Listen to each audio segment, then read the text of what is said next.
I'm excited. How about y'all?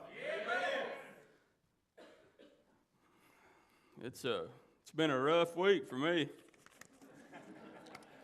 This is my first time ever stepping up here and doing something like this for the Lord, and it's a humbling experience, to say the least. The devil he fought me all week, and I'm just thankful that I'm up here this morning and showing the devil that he ain't got no control over me anymore. But you know, anybody that knows me, I like to be very prepared for anything I'm doing. And I stayed up half the night Friday night. I got off work Thursday night and stayed up into the early hours morning on Friday morning trying to prepare this message that God's gave me this message like 6 weeks ago. It ain't like I just got it. I mean, when Pastor Twigg asked me if I would preach on October 29th, I, without a doubt, said yes, sir. And, I mean, it was almost the next morning that God gave me this message. He said, this is it. And he ain't gave me nothing else. So as I was trying to write all this stuff down, I told my wife, I said, I mean, this is my first time. I don't know what I got to do, but you and the kids have got to get out of here. I've got to have some quiet time, some me time, move on. So this is on Thursday night, and she said, now why can't you do that on Friday? And I can't. I've got to get prepared now. I'm ready. I don't want to wait till the morning. I'm ready to go. I want to write down what God's gave me. It's on my mind again. So I get in the office there at the house, and I get on the laptop, and I start typing this and typing that, and I mean, I'm going everywhere. I needed help. So I started phoning a friend, and I called Pastor Twigg up, and he gave me a little bit of advice, and I started kind of narrowing it down, and I felt pretty good, felt that I had exactly what God wanted me to have. And then Saturday come, and it started changing. You know, I started doing a little this, a little that, and then I got home yesterday evening before we had life group last night, and I got back in my little closet, and I started praying, and I started writing more notes, and my wife come in the room and said, what are you doing? And I said, I don't know. I said, I don't know if I want to do it this way or what. And she said, it ain't about I. And I thought, okay. You're exactly right. She said, it ain't got nothing to do with I. It's got to do with him. She said, if you're having a problem with it, evidently it ain't from him. She said, you might need to water it up. So I watered it up. I said, all right, God, since I'm so confused, I guess you gave me revelation through her. I'm going to water it up. So I did. And I'm going to go right back to how he gave me this 6 weeks ago. And the title of the message is called Back Where I Come From. And it has to do with obedience. When he downloaded this into me, I mean, he gave me this name right off the bat, and he started showing me some stuff, and he told me right off the bat, he said, you've got to tell your story. So I'm going to tell you a little bit about my story of how I got to this back where I come from storyline. As a young child, I was always raised in church. Mom, Dad always had me there. When I was about 11 years old, I gave my life to the Lord. Amen. And I'll never forget the moment. Everybody here that's had that moment, they know what I'm talking about. And it was so awesome. But as I started to grow older I got, you know, when I started getting into my 17, 18-year-old years, high school, I guess you would say, I started falling away from the path that God had for my life. Everybody knows the Bible verse, Jeremiah 29:11. I ain't going to repeat it all, but it starts, for I know the plans I have for you. God has a plan for every single person sitting right here today. Every single person. You're one of his. He made you. He designed you for that purpose. It's up to you if you're going to fulfill that purpose. He ain't going to put nothing on you and make you do it. He's going to give you the free will to do exactly what he designed you for. So as I got into my 17, 18, 19-year-old years, I started running from God. You know, God's path was here, and I was 3 foot to the left. I was going down my own path. I was full of selfishness. I mean, I was one of the most selfish people in the world. I like being a sinner. I was pretty dang good at it. I knew all the keys to it to succeed at it. And later on in my life, he sent me my wife right here on the front row, and we've been married 10 years, and I guess the first 3, 4, 5 years of our marriage was pretty much, it was good, but it was good and bad. It was horrible, and then it was awesome. I mean, it had highs and lows. But we wasn't building our marriage upon God. We was building it the way we wanted to. But 4 years ago, me and my wife, we rededicated our lives to Christ. We both agreed that if our relationship was ever going to work, it was only going to work with him right in the middle of it. Every part of it, not just 90% of the places, but 100% of the places, God had to be in the middle of it. And so we rededicated our lives. We both finally admitted that we had problems. I mean, it took both of us to finally say, yes, I've got problems. And she said, yes, I've got problems. So we called our pastor up at that time, and he come over, and we rededicated our lives. And we started getting, it's kind of like that song that Keith was singing there at the end, that set of fire. When I hear that song, I could literally run through that wall for God. I mean, it absolutely fires me up to sing that song, because I'm telling you, you better watch out when you sing it. Because, I mean, when you're singing that, you're saying, set a fire in my soul. You really know what that means? If he sets a fire in your soul, it's going to take you out of being you. You're going to run over, you're going to bubble over, you're going to be so full of fire for him, there ain't going to be no more of you. No more. But anyways, we rededicated our lives 4 years ago, and I'm going to tell you a little bit about the story of how I knew that I was called to be a preacher. We was at church 3 years ago on a Sunday night. It's been 3 years, Pastor Twigg, instead of 1. So I've known for a long time. I've been disobedient for many, many years. And we rededicated our lives, and we was at this church, and like I say, we had a little bit of a fire in our soul, wanting to do more and more for the Lord. But I don't know that I was ready to do everything. I was like, Lord, I want to do something, but I want to do what I want to do. Well, 3 years ago on a Sunday night, the pastor, after it was over, come up to me, and he said, you're the one. I said, what? What are you talking about? I'm the one. He said, you're called to be a preacher. I was like, whew, I'm out of here. I mean, I'm just being honest. I didn't want to be a preacher. This is the last thing I want to do, be right here. This is it. But I want to do what he wants me to do. And I've run from that calling for 3 years. I've known it, and I've known that if I was ever going to be walking fully in what he wanted me to do, I was going to have to submit to him. And trust me, I thought, when we started coming here, I knew in April we went and heard a pastor at the movement in Livingston. There's this pastor come, and he preached out of Jeremiah, and he preached over this man that was called to be a preacher, old Jeremiah, that he's called to be a preacher at a young age, and he had all this doubt and fear about, I can't do that, I can't say that, I can't blah, blah, blah, blah, blah. I had 1,000 excuses. I was Jeremiah. But I knew right then, he was speaking to me. Every thought that was traveling through my mind was coming out of that pastor's mouth. And I thought, good Lord, it's getting even realer. Here it comes.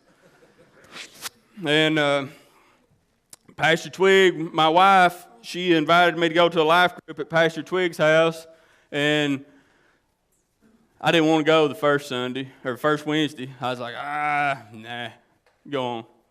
She's like, well, it's over marriage. Don't you think we need it? Nah, I don't need none of that.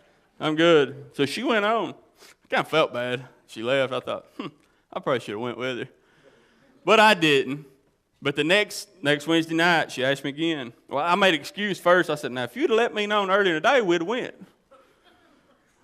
So next Wednesday comes, she let me know early in the day. She said, we're going to life group tonight. All right.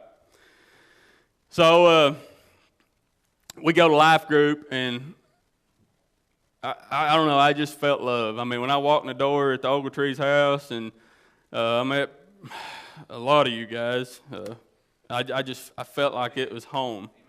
Then I felt the calling to move churches, and we moved here. And Pastor Twig said, can you do anything? And I said, I can do a little everything. So we started building stages and crosses and altars and sound booths, and everything started coming together. And I seen that this was going to be a church where I could grow, a church that I would have an opportunity to be up here. Even though I wasn't really fully committed to it yet, I knew I'd have an opportunity to be on this stage. And I'm going to end with this right here. My wife's tried to get me to go to Walk to Emmaus for years, and I've told her it's a cult and all this crazy stuff. I was scared what he might do when he got a hold of me. It didn't have nothing to do with the cult. I thought, what is he going to do to me when he gets a hold of me? And I didn't want him a hold of me yet, because I believed I knew what he could do. And Pastor Twig said, you're going to Emmaus. I said, okay. Because I was in that place. I was finally in that place that I told God, I said, God, I ain't going to run no more. I ain't going to run no more. If you tell me to do something, I'm going to do it. I don't care what it consists of. I'm tired of running. I'm tired of giving you. I was at the point that I was probably giving him 95%, honestly, people. I mean, I was giving him everything. But he was missing that small 5% that he wanted. He wanted that more than he did the other 95%. He's like, I want that small part of you that I can't have. So I went to a man's walk to Emmaus, and it was the most awesome experience. If you've never been there, you need to be. You need to go. It's 72 hours with you and God. And I went, and I kind of held back at the door because I knew it was coming. My wife proclaimed it the week before, said he's coming out of this, going to be a pastor. I knew it was coming. And he got a hold of me on Sunday evening. Like I had never got a hold of before. I mean, I'm telling you, it was the most awesome experience. And I said, all right, God. Brother Will was sitting in there, and I don't even know what I was saying or doing. I was crying, I was dancing, I was jumping around. But I said, all right, I'm going to do whatever you want me to do. Go do what I told you to do then. I said, okay, I'm going to be a preacher. I'm going to make an attempt at it. So that's my story of back where I come from. And that's kind of how it all got started. If you got your Bibles, when I started getting prepared for this sermon, God gave me these verses. It's Acts 9, and it's a lot of reading. I'm gonna kind of jump through it, bounce through it, but it's a story of Ananias and Saul, and it really made sense to me when I started reading it. All right, here we go.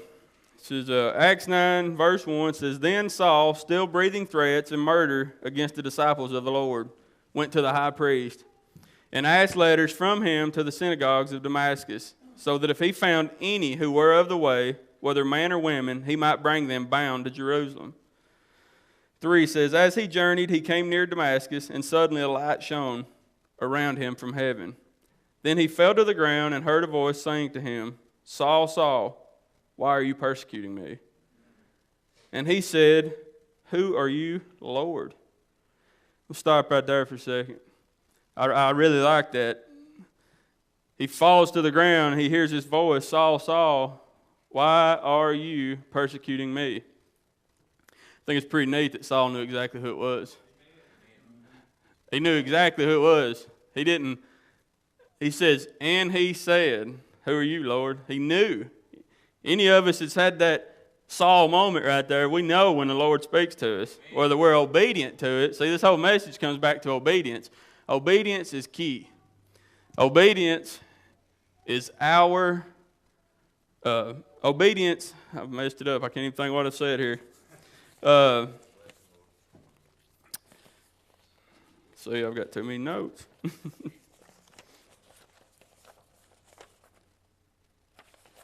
Obedience is our responsibility. I'm going to say it one more time. Obedience is our responsibility. Each one of us. Outcome is His. We have to get in that place where we quit worrying about how it's going to come out, how it's going to work, what's going to happen next week. We have to give it all to God, 100%, give it all to Him, because that's our responsibility. If you ever want God's full blessings, you're going to give it all to Him. Not some of it, not 3/4 of it. All. He wants it all. The Lord said, I am Jesus, whom you are persecuting. It is hard for you to kick against the goads. So he, trembling and astonished, said, Lord, what do you want me to do? Then the Lord said to him, Arise and go into the city, and you will be told what you must do. And the man who journeyed with him stood speechless, hearing a voice, but seeing no one. Then Saul arose from the ground, and when his eyes were opened, he saw no one. But they led him by hand and brought him into Damascus. And he was there 3 days without sight, neither ate nor drank. Now there was a certain disciple at Damascus named Ananias. I'll give you a little rundown before we go any further. Saul, for you that may not know the story, was a very bad dude.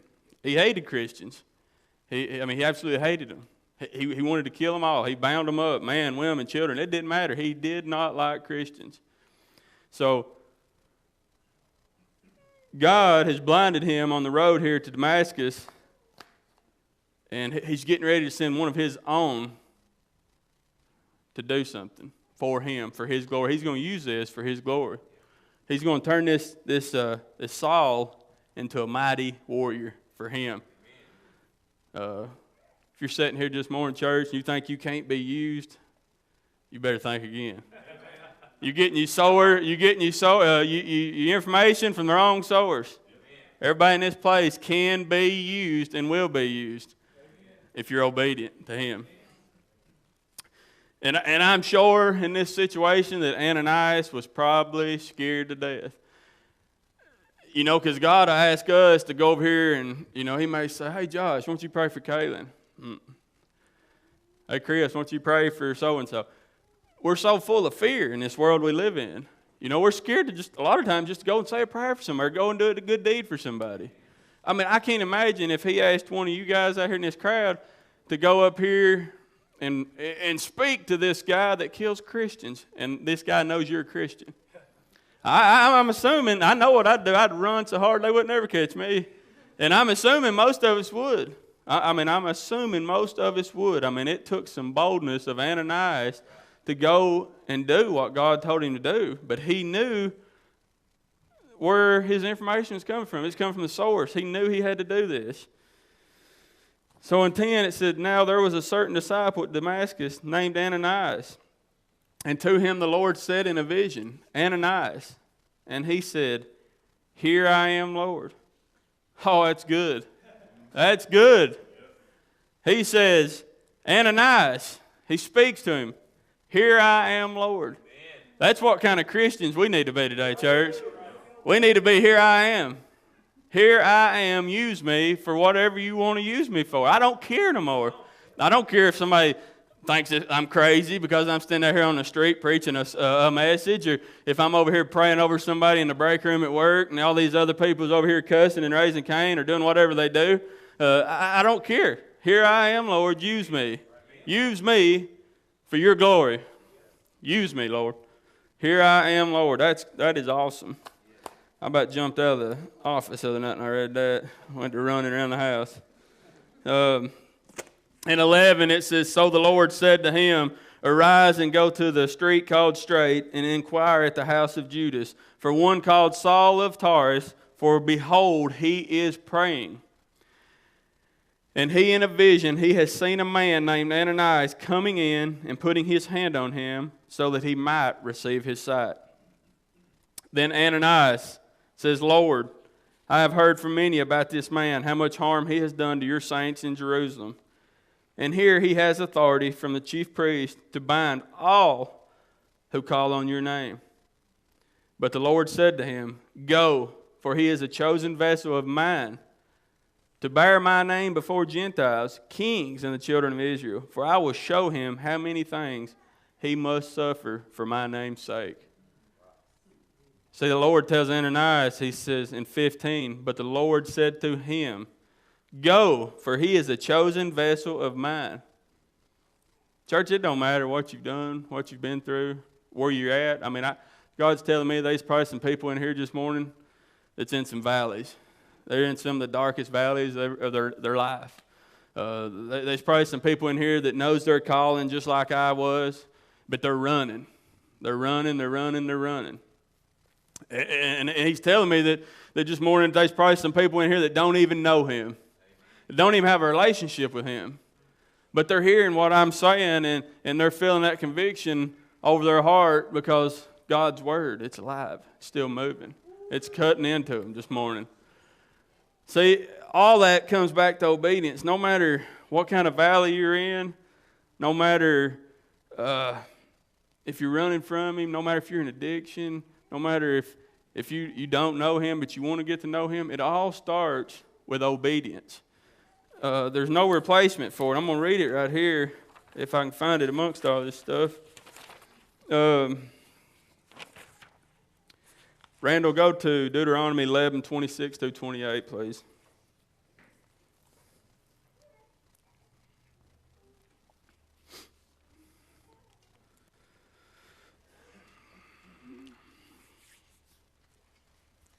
But there's no replacement for being obedient, to obeying God. Nothing. You can't buy your way in. You got to obey. I mean, that's the most, he's telling me just more than that's so important to him. And I truly believe it is because I'm a father. I've got 3 little girls. And 2 of them just 5. And I mean, I'm sure they're old enough to listen pretty good. But I really want to use my 10-year-old for an example just more. And I can tell her to go and do something for me. And when she obeys me, it makes me so happy. But when she don't do it, I want to absolutely choke her sometimes. I mean, I'm just being honest. I'm just like, kid, what in the world are you doing? You imagine how he feels about us this morning, church, when he asked us to go and pray for somebody, and we don't even go and do it. To go over here and be kind and help somebody, and they don't even go do it. I mean, you imagine, that has to crush him. We're talking about a man that gave his son for every one of y'all. And when he asks you to do something, you don't do it? You run from it? I mean, that is... that's pretty bad. I mean, I've been there. I've run just like any of them. But that is pretty dadgum bad that the man that let his son hang on the cross for every single one of y'all here this morning, that he asked you to go and pray for somebody, you doubt it. You're scared to do it. You're fearful that what they might think or what somebody else might think of you. Who cares? Be like Ananias, say, here I am. I don't care. I'll go into a house full of devil people right now and pray. And if they kill me or hang me or shoot me or whatever they do, I know where I'm going. Because he's taking care of me. He's got all control over the outcome. It's your responsibility, church, to be obedient. Your responsibility. Deuteronomy 11, 26 through 28 says, Behold, I set before you today a blessing and a curse. The blessing, if you obey the commandments of the Lord your God, which I command you today. And the curse, if you do not obey the commandments of the Lord your God, but you turn aside from the way which I commanded you today to go after other gods which you have not known. Church, there is no replacement for it. It's either left or right. It's either yes or no. It ain't I'll do this and I won't do that. If you're disobeying him, you're saying, hell's good enough for me, I'm fine, I'm running over here, I'm going to live like it, I'm going to do the way I want to do. I mean, you're just running, you're turning your back on him. If you're not doing what he speaks to you today, you are disobeying God any way you want to look at it. It's the most important factor, I feel like, in our walk. And it's important in the salvation part right off the bat. when God convicts your heart, you have the opportunity. Today's the day of salvation. You have the opportunity to come right up here. You can give it to Him, or you can sit still in your chair and you can disobey. If you're in a valley, you can come right up here this morning and you can ask Him for help, and you can believe in that help, and you can get up in the morning and you can obey Him, and He'll give you every bit of the help you need. That's just the way it works. It's a faith walk. It starts with you standing up and saying, "Here I am, Lord." You can't pray over this and that and say, "I'll be there, Lord, when I need you." And that's the way most of us do, and it's a shame that most of us is like that. But that's just the way we do it. I mean, I've been there, church. I'm speaking this to you because he took a whip out and laid it on me. But in 17, it says, "And Ananias went his way and entered the house, and laying his hands on him, he said, 'Brother Saul, the Lord Jesus, who appeared to you on the road as you came, has sent me that you may receive your sight.' And there fell from his eyes something like scales, and he received his sight at once. And he arose and was baptized. So when he received food, he was strengthened. Then Saul spent some days with the disciples at Damascus." There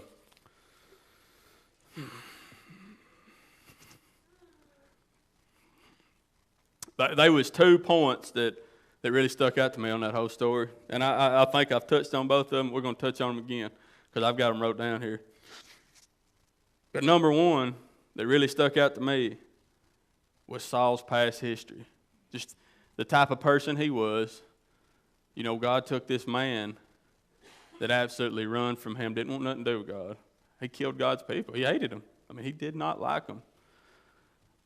But God wanted this man, and He wanted to turn him in to something special. And I just think it's really neat that he used Ananias in this situation, because I think it's really cool how Ananias obeyed him. And Ananias done exactly what God spoke into him. He said, "He is my chosen vessel." And Ananias said, "Here I am, Lord. I'll go." And he went and done exactly what God intended him to do. He laid hands on Saul. He let him know God had sent him there. And the second one what I really like about this, that I think is really neat, it's how God used His obedience, church. Ananias' obedience, church, for His glory. He takes Ananias, he speaks this in Ananias, he tells him, "You go and tell. Go to Saul and tell." At the same time, he's working on both parties. He's working on Saul, he's working on Ananias. But what I really want to point out is through Ananias' obedience to God, Saul turns out to be one of the mightiest warriors for Christ. Amen.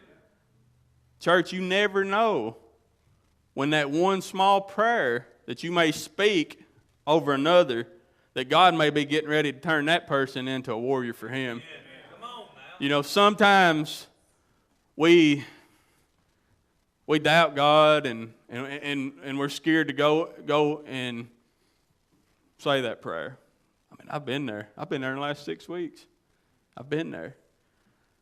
But you know, God showed me this, that you never know how He can take that one act of kindness, that one prayer for a complete stranger, and turn it in to something mighty. It's through my wife's obedience that got me up here today. See, 6 months ago, she asked me to go to life group, and I didn't want to go. I was pretty comfortable. I was in church on Sundays, and I know I was saved, but I wasn't living for Him. I was giving Him what I wanted Him to have. I was happy being a 90% Christian. I could take that other 10% and do whatever I wanted to. But it's through her obedience of inviting me to come to Pastor Twig's life group that eventually got me to walk to Emmaus, that set a fire in my soul, that I eventually am standing right here and happy to be right here. I'd be upset if I wasn't standing up here this morning. I mean, when I first started getting prepared for this and told the Lord I'd do it, I told my mom, I said, I hope if 5 people shows up. She said, how come? I said, I'm scared to death. And let me tell you something. He slapped me around for that. He said, you said you'd go and do what I asked you to do. Don't worry about how many people's there. Just know that I'm going with you. He told me, he said, I felt so convicted because that I said, I hope those 5 people shows up. I mean, really? I hope it's 500. I'm kind of sad that there's standing room in here. If you want to know the truth about it this morning. And but I know God has got the people here that He wants here this morning. That's where I put my trust anymore, is in Him. I know, no matter if it's 50, if it's 250 or what, He's got the right people here. He's got somebody here that's lost. He's got somebody here that's going through a valley. He's got a future preacher. He's got a future teacher. He's probably got a musician. He's got everything he needs right here in this room this morning. But it's all up to you guys this morning how you accept that. Are you going to run from that? Are you going to keep living like you're living? Are you going to keep giving God 90% here and 40% there? Or are you going to come up here this morning and get you some of Him? I mean, get 2 handfuls and say, I am yours. I want you 100% of the time. But you better watch out for what you ask for, because when you do, stuff's going to change. Stuff's going to change. It ain't always about I anymore. It starts becoming about Him.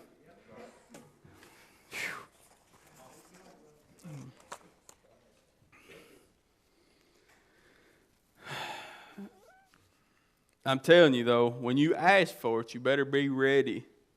That's one of my notes right here, is knowing that when you ask, you better be ready. Well, I tell you, I've got a lot more stuff right here. I do. I could preach for another hour. But I feel God saying that's enough. And I come here this morning to listen to Him. I didn't come here this morning to do every note on my paper. Come on up, brother. I've got a lot more information.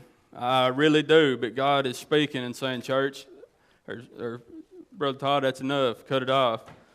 But I want to read y'all one more thing real quick here while they're up here getting this ready.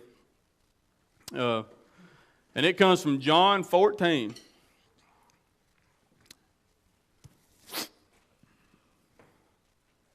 It's John 14, verse 23 and 24. It says, Jesus answered and said to him, if anyone loves me, he will keep my word, and my Father will love him, and we will come to him. We will make our home with him. He who does not love me does not keep my words, and the words which you hear is not mine, but the Father's who sent him. Church, I want to ask you something this morning as we get ready to close this out. Do you love him? Do you really love him? Or do you just say, yeah, I love him? Are your actions showing it? Are you giving him 100% this morning? Or are you maybe putting a cap on him, choking him down? If you truly love him, he tells me here, anyone who loves me will keep my word. He didn't say keep some of my words, church. He said keep my word, and that means all of them, from Genesis to Revelation. That means everything that Bible speaks. But you must do your best to keep that word. Sure, we're going to fail sometimes and struggle. But if you love him this morning, church, you'll keep his word. And you may be here this morning and you may not even know him. You may not have a relationship with him, but you may have conviction on your heart this morning to get to know him. It's up to you this morning. If you want to be obedient, you can come right up here. I'll pray with you. Pastor Twig, Brother Jason, anybody in here be happy to pray with you this morning. If you want to get to know how to know him, come right here this morning. We'll help you out. We'll tell you how to do it. It's up to you this morning to be obedient. And it's up to him for the outcome.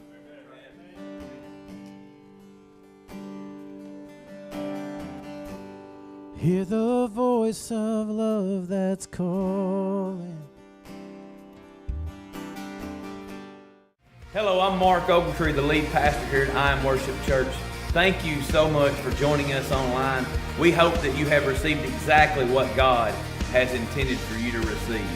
Though we want to welcome you to come here and visit us at church. We are located right next to Garden Cafe in Rickman, right off Highway 111. If you're not familiar with the area, the address is 3910 Cookeville Highway, actually Cookeville, Tennessee, 38506. How can we be praying for you? We want to know how we can help you meet spiritual needs. You can contact us here at the church at 931-498-1IAM, or you can email us at amen@iamworshipchurch.com. You can follow the ministry, stay connected to what we're doing and what God is doing in and through us here at I Am Worship Church. You can visit our website. That website address is www.iamworshipchurch.com. There you can see what we believe, you can see the church leadership, and what to expect as a first-time visitor here at I Am Worship. Also, you can go to your Google Play Store or the Apple Store, and you can download our app by searching I Am Worship Church. There on the app, you can connect on past sermons, whether it be audio, video. You can see the calendar, our newsletter that comes out weekly. You can live stream there, and you can give there as well as on our website. We ask that if you feel like that the Lord is leading you to give to this ministry, please do so. It's through the technology, it's through these vehicles that allow us here at I Am Worship Church to connect the hearts of others to Jesus. We thank you again for visiting us. We hope to see you soon. God bless.